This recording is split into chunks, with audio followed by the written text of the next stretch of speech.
የብሶት አቅጣጫ ሲዘወር ከአላህ በታች ከእናቷ በስተቀር ማንም በዚች ምድር ላይ የሚደግፍ የሚረዳ አይዞሽ ባይ የሌላት አባቷንም በልጅነቷ ያጣች አንዲት የቲም ነበረች። ይቺ ምስኪን ወጣት ከአጎቷ ልጅ ጋር ትዳር መስርታ መኖር ጀመረች። ነገር ግን ይህ የአጎቷ ልጅ በጣም ዛሊም ነበርና ይበድላታል፣ በጣም ያሰቃያታል። ከሷ አልፎም ቤተሰቦቹ እሷ እንደ ሰራተኛ በመቁጠር ያለማሳረፍ የፈለጉትን ስራ ያሰሯታል። ሌት ተቀን ከአቅሟ በላይ ማሰራታቸው አልበቃ ብሎ ይሰድቧታል፣ ይገላምጧታል፣ በምስኪንነቷ ይንቋታል።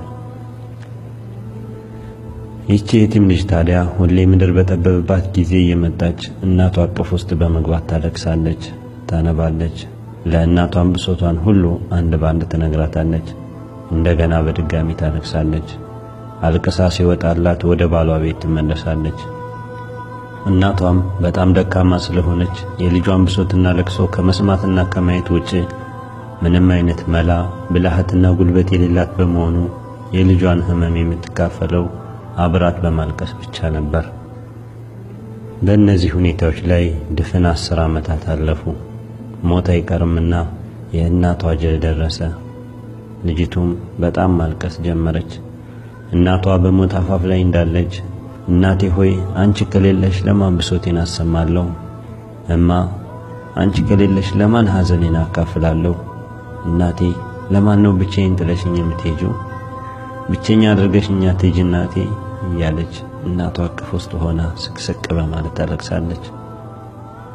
እናቷን በማጣጣር ልጄ ሆይ እኔ ስሞት ሁሉም ነገር ጭንቅ ጥብብ በሚልሽ ጊዜ ወደ እኔ ቤት ነይና ከኔ ፍራሽ ላይ መስገጃሽን አንጥፈሽ ለአላህ ብሶትሽን ንገሪው፣ ለእሱ ሁሉንም ነገር ንገሪው፣ ጭንቀትሽን፣ ሐዘንሽን፣ ሁሉንም ነገር ለእሱ አካፊው።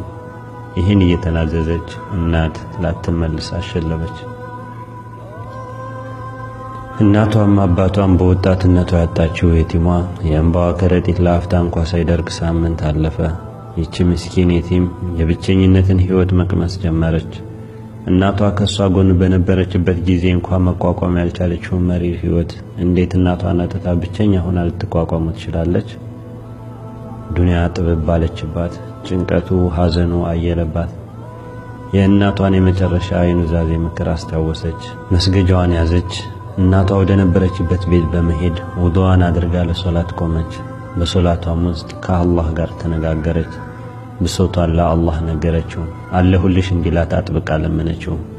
ከሱ ውጭ ወደ ማንም መሄጃ እንደሌላት፣ ከሱ ውጭ ማንም የሷን ጉዳይ ሊያስተካክልላት እንደማይችል በተሰባበረ ቀልብ ወደ ውጭም ወደ ውስጥም በማልቀስ ወደሱ ተዋደቀች።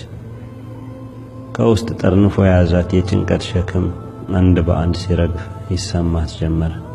በጣም ደስ የሚል ልዩ እርካታን ታጣጥም ጀመር። ይህን ልዩ ስሜት አታውቀውም ነበር። ስሜቱን እያጣጣመች ወደ ባሏ ቤት ተመለሳ ሄደች። ሕይወት ግን በነበረችበት ሁኔታ ቆየቻት።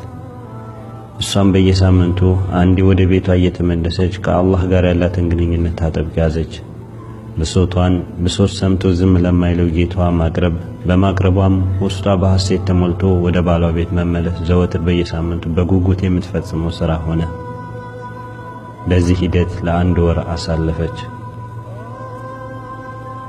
ከእናቷ ቤት ቆይታ ወደ ባሏ ቤት የምትመለሰው በፍጹም ፈገግታና ደስ በሚል ስሜት ነበር።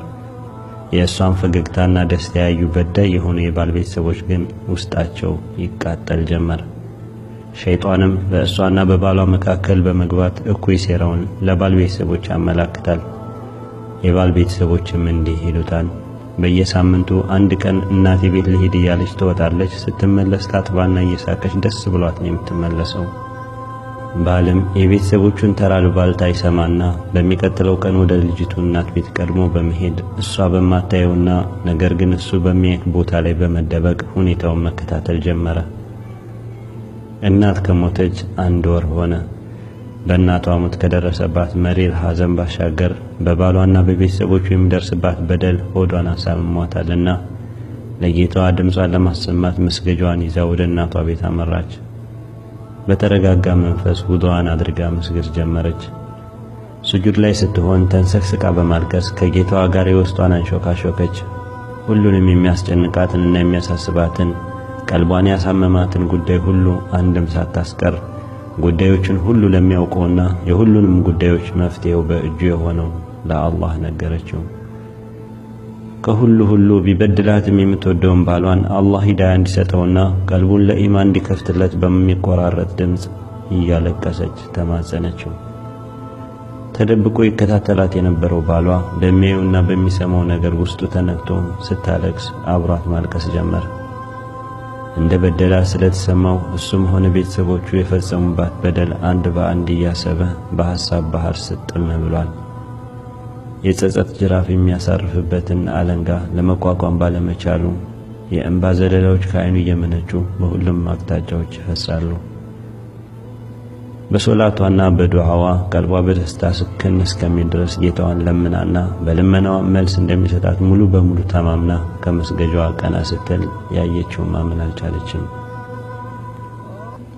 እንዲህ ያለ ብዙ ጊዜ ሲጨክንባት የነበረው ባሏ በተሸናፊነት መንፈስ ይቅርታዋን እንዳትነፍገው በመስጋት ወደ እሷ በመቅረብ ይቅርታ ታደርግለት ዘንድ በሚማጸኑ እጆች እቅፍ ሊያደርጋት እጆቹን ዘርግቶ ተቀርበው ዘንድ በዓይኖቹ ያግባባታል።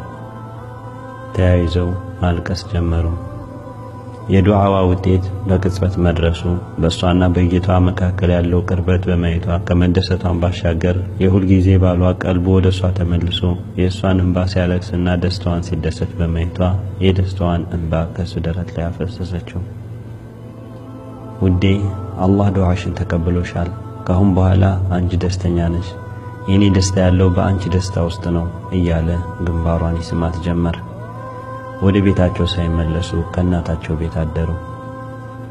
በተኛችበት ሰዓት በህልሟ አንድ ሰው እንዲህ አለ። ለ10 ዓመታት ሙሉ ብሶትሽን ለሰው ስታሰሚ ነበር። ብሶትሽን ሰምቶ መፍትሄ የሰጠሽ ማንም አልነበረም። ለአላህ ብሶትሽን ስታሰሚ ግን በአንድ ወር ውስጥ ከነበርሽበት መጥፎ ሁኔታ ወደ መልካሙ ለወጠልሽ። እሷም ሁሌ ጉዳዩን ለአላህ እንጂ ለፍጡራን ላታቀርብ ለራሷ ቃል ገባች። ሱብሃንአላህ፣ ምንኛ ያማረ መጠጊያ! ለባሮቹ አዛኝ የሆነና ምላሹ ፈጣን የሆነ ጌታ ነው ያለን። ብሶታችንን ሁሌም ወደ አላህ እንጂ በራሱ ምንም ነገር ለማድረግ አቅምና መላ ወደ ሌላው ፍጡር ማሰማት የለብንም።